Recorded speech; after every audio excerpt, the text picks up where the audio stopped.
Хочешь, я за 1 минуту научу тебя понимать турков без слов?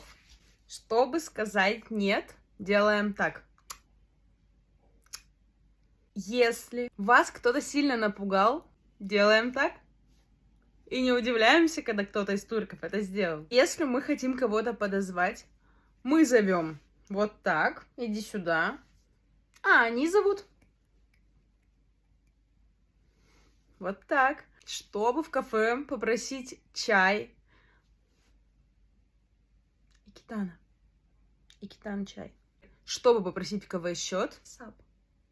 Хесап. Спасибо.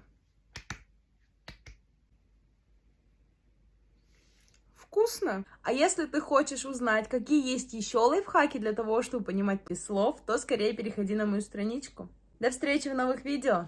Görüşürüz.